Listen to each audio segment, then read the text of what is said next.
Well, it appears that we have another cross-dresser preacher, and I hate to do videos like this, but when the gender lines are blurred so bad, it needs to be called out and talked about. But this cross-dresser preacher is not a woke individual in a liberal mainline denomination like the Evangelical Lutheran Church or the United Church of Christ, or in Canada, the United Church of Canada. It is Pastor Mike Todd, pastor of Transformation Church in Oklahoma. He is famously known for teaching the heresy of modalism, where he denies the biblical Trinity. He as well is accused of being a prosperity preacher.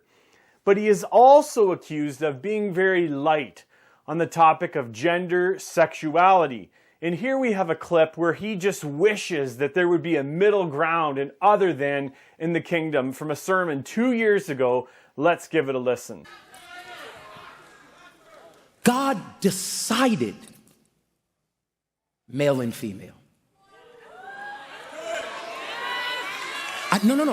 This is not a bad, I need y'all to hear my heart on this. This is not a bashing, if I was there, maybe I would have told him, is there something in the middle you could do? Like kind of a little maybe if somebody, well, I was born like this. I don't know how I feel. I feel you. And I wish that there was an option of other in the kingdom. He recently preached a sermon where his attire was something like my aunt would wear.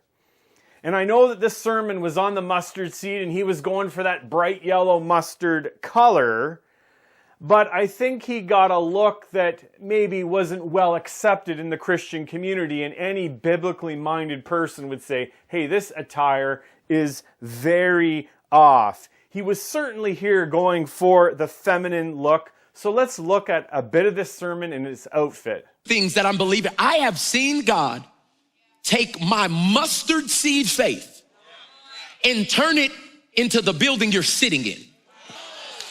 I want you to have faith that I've been setting this up before you were born. They getting strong in their faith. See, too many of us are attaching our faith to an outcome when faith is attached to obedience. Your obedience to do what God said may not change the end result, but it changes you. I still trust God. I still believe God. I still will stand on his word. And this is where... Well, Pastor Mike Todd's outfit got quite attention on X or Twitter. And there were some bold statements made about his attire. Alton T. Johnson said, when you teach against biblical headship, you can do bad all by yourself. Women can be pastors, divine feminine. I'm mama and daddy. You get Mike Todd. And there's a picture of him in this strange attire. Pastors out there dressing like aunties now. Jason Whitlock says, Mike Todd is an abomination. This is sad.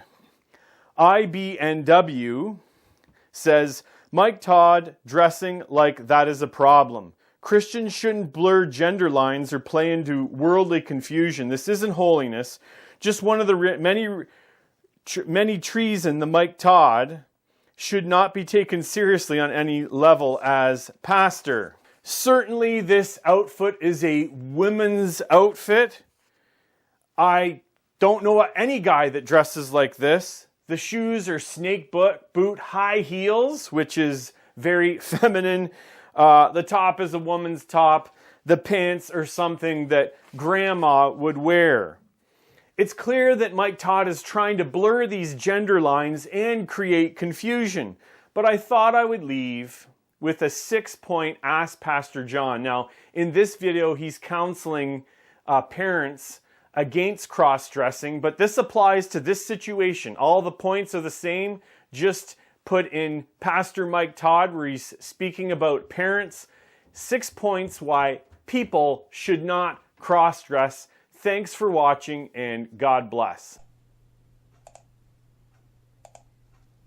God's beautiful ordering of manhood and womanhood. So, if I were counseling parents who seemed oblivious to the importance of bringing up children to embrace their God-given sex as male or female, I would remind them of at least 6 biblical realities in the hope that they would gladly submit to God's word and adjust their parenting strategies. First, God created man, male and female, Genesis 1:26. Then God said, "Let us make man in our image after our likeness." So God created man in his own image. In the image of God, he created him, male and female. He created them. And God blessed them, and God said to them, "Be fruitful and multiply and fill the earth." God did not create a generic human designed to choose his sex. He created males to be males and females to be females. Boys and girls should be taught this from the very beginning of their lives as a great and wonderful thing. Number 2, God created man, male and female, so that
sexuality, but it's really there, that boys should not be effeminate.